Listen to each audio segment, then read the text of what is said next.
wabarakatuh. Assalamualaikum warahmatullahi wabarakatuh. Alhamdulillah wassalatu wassalamu ala rasulillah sayyidina wa Muhammad bin Abdullah wa ala alihi wa sahbihi. Para mustami'in wa nazirin yang Allah Subhanahu wa taala, alhamdulillah kita berada di bulan Ramadan 1440 Hijriah. Semoga Allah berikan kepada kekuatan, kesehatan jasmani dan rohani untuk bisa melaksanakan ibadah ini sebaik-baiknya dan keluar sebagai pemenang, sebagai orang-orang yang lebih bertakwa kepada Allah Subhanahu wa taala. Amin ya rabbal alamin. Para bersawan yang dengan Allah Subhanahu wa taala, Rasulullah SAW oleh Allah berikan kewajiban untuk melaksanakan puasa mulai tahun 2 Hijriah setelah pulang dari perang Badar Al-Kubra. Beliau mendeklar dengan kata-kata raja'na ila jihadil aswad ila jihadil akbar. Kita baru saja kembali dari jihad yang paling kecil, perang Badar yang perang puputan bagi umat Islam. Itu disebut sebagai perang yang kecil. Jihad yang paling besar yaitu jihadul nafs, puasa di bulan Ramadan. Sejak itu Rasulullah SAW mengalami puasa hanya 9 kali selama hidupnya. Jadi Rasul hanya 9 kali telah diperintahkan selama hidupnya puasa. Yang kedua, sholat 5 waktu juga hanya 11 kali, karena Isra Mi'raj itu terjadinya tahun 2 sebelum hijrah, sehingga sampai wafat beliau hanya 11 kali. Juga berzakat. Untuk haji malah beliau hanya sekali melaksanakan, walaupun perintahnya tahun 6 Hijriah, tetapi beliau hanya bisa melaksanakan tahun 9 Hijriah. Artinya apa masalah mustami'in? Apa yang bisa kita lihat, yang kita perhatikan? Ternyata kita yang balik, misalnya umur 15 tahun baru balik, berpuasa mulai 15 tahun sampai sekarang ada usianya 60 tahun, berarti sudah 45 kali puasa.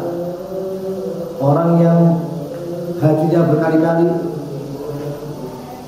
mulai baliknya sudah berkali-kali haji, apalagi sholat 5 waktu.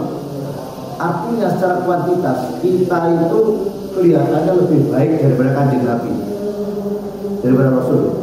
Mengapa? Rasul hanya sekali haji, orang yang berkali-kali, bahkan ada 35 kali berhaji. Rasul hanya puasa 9 kali selama hidupnya, 9 tahun. Tidak ada kita yang usianya sudah 60 tahun, sudah 45 kali berpuasa. Lalu apakah itu menunjukkan indikasi bahwa kita lebih baik daripada Nabi? Secara kuantitas iya, lebih banyak kegiatan dosa kita, tetapi secara kualitas jauh dari apa yang dilakukan oleh Rasulullah SAW. Meskipun hanya sekali, tetapi masyaqqah yang dilakukan ketika berpuasa, kita beribadah, jauh lebih berat daripada yang kita rasakan saat ini. Kemudahan begitu banyak. Orang berpuasa zaman Kanjeng Nabi, kalau misalnya dia boleh mokel dengan jarak 76 km atau 80 km, boleh tidak berpuasa, itu mau jalan kaki atau naik unta. Jangan kita ke Jakarta yang 1000 km dari sini, kita bisa naik pesawat, nyaman sekali. Bahkan mungkin tidak jalan sama sekali, keluar dari rumah sudah diambil taksi online ke bandara, dari bandara ke tujuan kita juga taksi online, begitu mudahnya. Dan tentunya itu tidak mungkin masalah. Karenanya yang perlu kita lakukan adalah pertama, tentunya meningkatkan kualitas puasa kita, zahir batin. Jangan puasanya zahir saja, petang dan petang dok, tapi puasa juga puasa zahir batinnya, hatinya. Yang kedua, puasa kita hanya jangan mikir muftirat saja, yang batal karena makan minum dan berpuasa istri, tapi lebih adalah setelah puasa siang hari, malamnya tetap berpuasa hati kita. Wa aqimus syiyama ilal lail. Yang terakhir adalah semakin baik puasa kita, Rasul semakin dapat contoh yang baik, dapat memberikan ganjaran yang baik dari contoh yang kita lakukan. Karena beliau ada uswah hasanah, ganjarannya luar biasa paling banyak beliau. Karena itu kalau ingin meningkatkan dari puasa, pertama perbaiki puasanya, doa batin.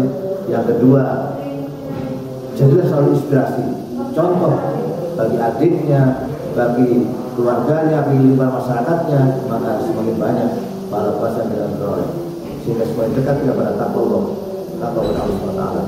Demikian, Assalamualaikum warahmatullahi wabarakatuh.